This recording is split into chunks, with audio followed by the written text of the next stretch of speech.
Hola amigos, ¿cómo estás? Hello friends, how are you? I am here with another video and I'm super excited. Before we get started, I have learned a new song that I would like to sing, and hopefully maybe you can join me in singing it too, if you know the words. Ready? I've been waiting for you to come to this place, waiting for you to come to this place. Wherever you are, I'm glad that you've come. I've been waiting for you to come to this place. Isn't that a fun song, friends? Can you try it with me? It's okay if you don't know the words, but just try. Ready? Here we go. I've been waiting for you to come to this place, waiting for you to come to this place. Wherever you are, I'm glad that you've come. I've been waiting for you to come to this place. Thank you for joining me in singing that song. And now I would like to talk to you about houses. Today's story is about houses. So, what kind of story do you think could be about houses? Maybe I can give you a clue. It has pigs and a wolf. Right, the three little pigs. It's an awesome story, and I have the three little pigs right here, and I'm so excited to read it to you. I'm glad you're joining me today for today's story time. So let's get adjusted so we can see all the pictures. Make sure we can see all the pictures if we get adjusted. How's this? Let's see, like that? Up higher? There we go. Alrighty, here we go. The Three Little Pigs, retold by Bonnie Dobkin and illustrated by Subhash Bajaj. What do you think the word retold means? Retold means that somebody else wrote the story and a new person rewrote the story. So that means they have a new version, a new storyline. So let's see what this retelling talks about. Once upon a time, three little piglets lived in a small, cozy home with their mother. Their names were Porter, Perry, and Parker. Hmm, interesting. What letter do all their names begin with? Did you notice? P. Very good. The letter P. Perry, Parker, and Porter. P. Porter was a relaxed sort of pig.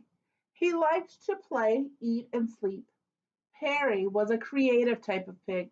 He had lots of ideas, but he didn't always finish what he started. And Parker was a thoughtful little pig who worked hard and did everything just the way he was supposed to. This kind of annoyed his two brothers. Uh, well, the three little piglets got older and older and bigger and rounder. One day their mother made a decision. You've grown too big for this little house, she said. It's time for you all to go off into the wide, wide world and build homes of your own. So the three pigs packed their bags and got ready to leave their too cozy home. Any advice for us, Mother? Asked Parker. Why, yes, said their mother. Watch out for that no good big bad wolf who's always skulking around. Ooh, the big bad wolf. I wonder who he might be. And remember, always work hard, remember to plan, and whatever you do, do the best that you can. The three little pigs kissed their mother goodbye. Then they trotted out of the house, down the road, and out of the village.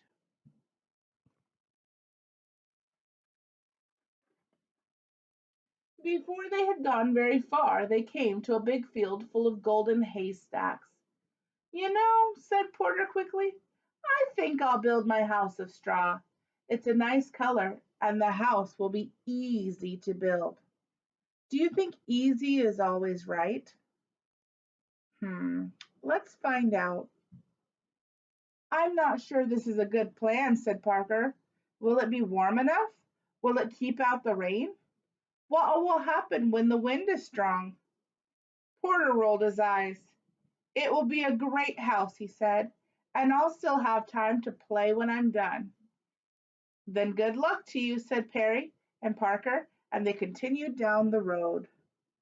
Do you think he's trying to build his house easy so he can play? I hope not. Let's see what happens. Soon Parker and Perry came to a shady grove of trees. You know, said Perry, I think I'll build my house of logs. Logs are strong and I can paint them different colors.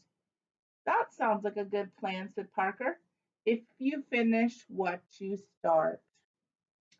I will, said Perry, and he waved as Parker continued down the road. Perry stood and looked up at the trees. He said. Cutting down those trees would take a long time. I'll just build my house from the sticks on the ground instead. And that's exactly what he did. Uh-oh. Do you think that might be a good idea? Is that going to keep him safe? Let's find out. Further down the road, Parker was busily planning his house. He bought bricks and stone and mortar for the walls. He bought strong oak planks for the doors. He worked on the house for days and days, but when he was done, he felt happy. Mother would be so proud, he said. I worked hard and I made my house the best it could be. Did his brothers make their house the best they could be? Hmm, let's find out. Now, what none of the pigs realized was that someone very bad knew that they had left their mother's house. And who do you think that someone was? Do you know who that someone was? Yes, it was the no good, big, bad wolf. Uh-oh. First, the wolf went to Porter's house.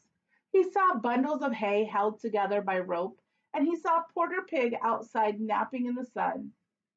Hello, Pig, said the wolf. Porter opened his eyes, squealed, and jumped to his feet. He ran into his house, pushed the door shut, and hid under the bed. Now, now, said the wolf, I only want to have a chat. Ha! said Porter. I know a hungry wolf when I see one.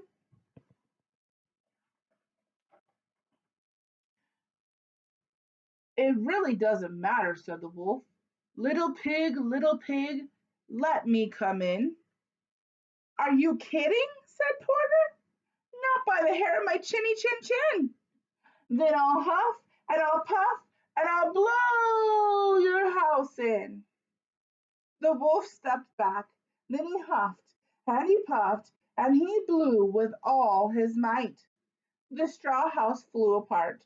The wolf pounced, the pig bounced, but Porter squealed and ran. Said the wolf. Unfortunate. The next day, the wolf decided to try again. He strolled down the road until he saw a flimsy house made of sticks and twigs. Perry was lying on a hammock outside. Hello, my little piggy, said the wolf. Perry jumped up in fright. He ran inside his shaky house and pushed a dresser against the door. Ha! said the wolf. Does he really think that's going to help? He cleared his throat.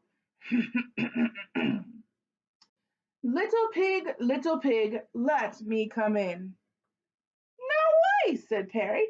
Not by the hair of my chinny chin chin. Then I'll huff and I'll puff and I'll blow your house in. Uh-oh.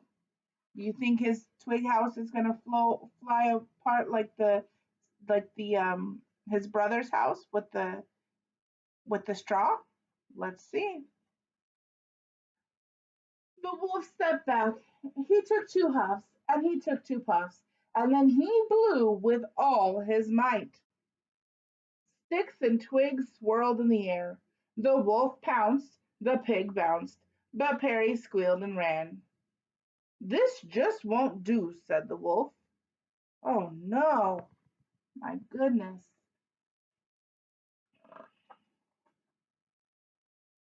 But the wolf knew there was still one more brother to visit. He strolled down the road until he saw a house made of stone and brick. Parker was digging in a garden outside. Hello, friend pig, said the wolf. Don't you friend pig me, said Parker. Leave now or you'll be sorry. Doubt it, said the wolf. Parker went inside and slammed the door. The wolf heard three locks locking and four shutters slamming. He stood back. Little pig, let me come in. Not by the hair of my chinny chin chin. Then I'll huff and I'll puff and I'll blow your house in. Go ahead and try, said Parker. Do you think Parker's house is going to fall down like his brother's house fell down? Let's see. The wolf huffed three times. He puffed three times, and then he blew with all his might. Nothing happened. That's a surprise, said the wolf. Now he huffed four times, and he puffed four times, and then he blew again with all his might. Still nothing. The wolf tried again and again and again. This is not going to cut it at all, the way I expected, he said.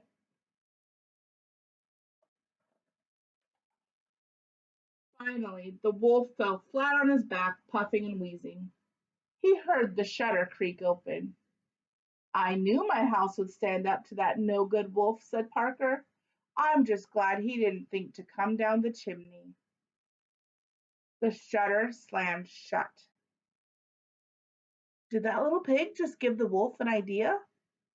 What do you think? Let's find out. The chimney, whispered the wolf, springing to his feet, of course.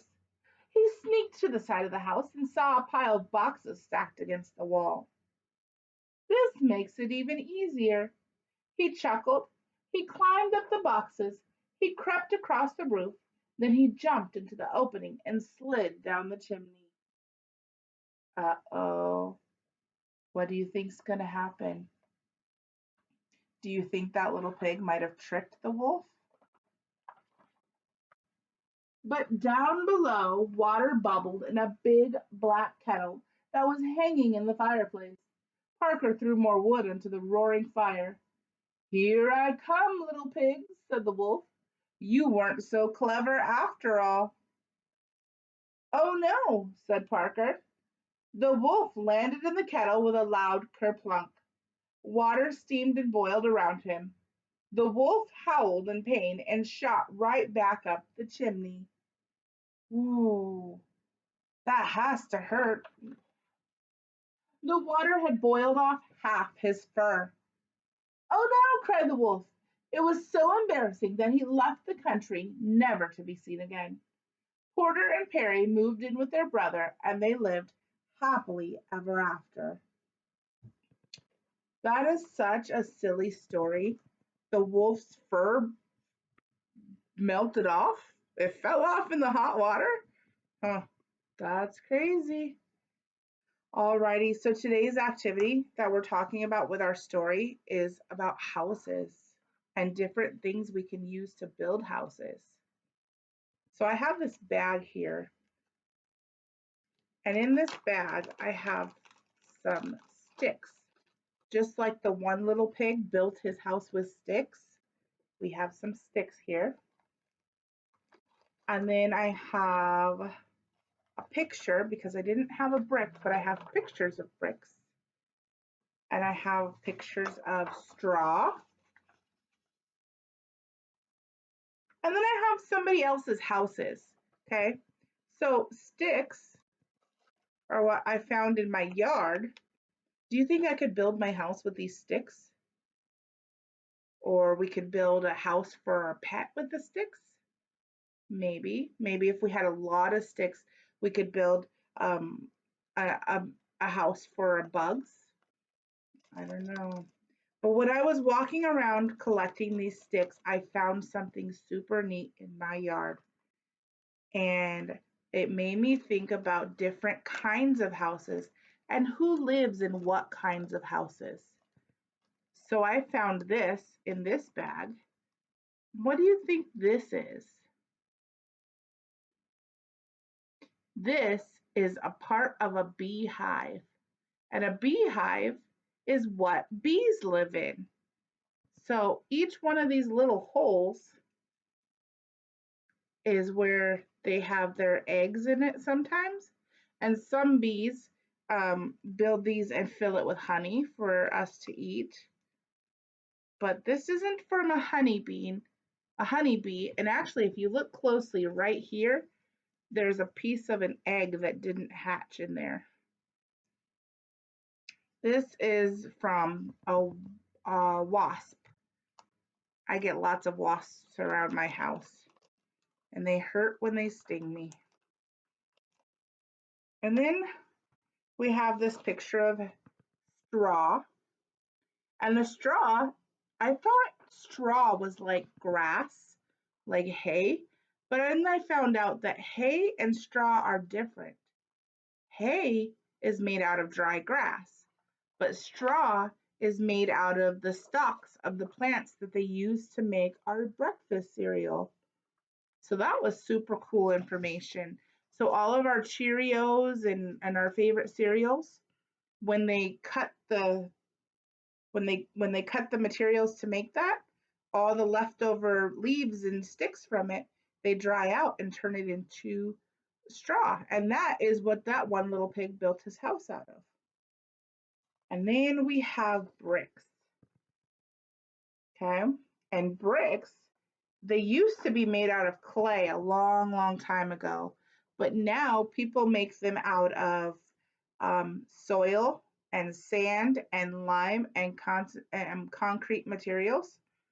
And to cook it, to make it hard, they bake it in the sun. So the sun dries all the water up out of it and leaves it just that big rectangle that you build houses with. Now I got to thinking, we talked about the bee house and we talked about building different kinds of houses with different stuff. But I was wondering, do you know what kind of a house a bird lives in? Do they live in a house just like you and me? Is it possible that maybe they could live in something that looks like this? Yes, it is. And you know what this stuff is made out of right here? This part of the nest, well, it's called a bird's nest, but this part of the nest is made out of different sizes of twigs and sticks and different stuff that they collect out of our yards and from around from flying all around. They find all these little things and they take it back to their tree and they connect it all together and build their little nest for their babies. Now birds live up in trees, right? So they live up in the sky. Now I was thinking, do we know of anything that lives down on the ground? What about anything that lives under the ground? There are some animals that live under the ground. But what about these little bugs? They're ants. And ants live in an ant hill. And sometimes they're small like this, and sometimes they're really big. But underneath that hill goes down into the ground, and we have all these little, like, it's like a maze down there, and it goes all the way down.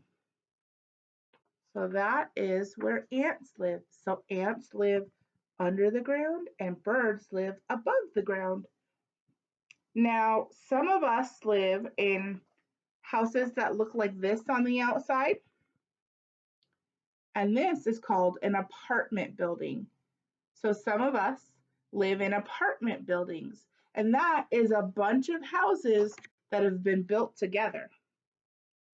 And then some of us live in a house.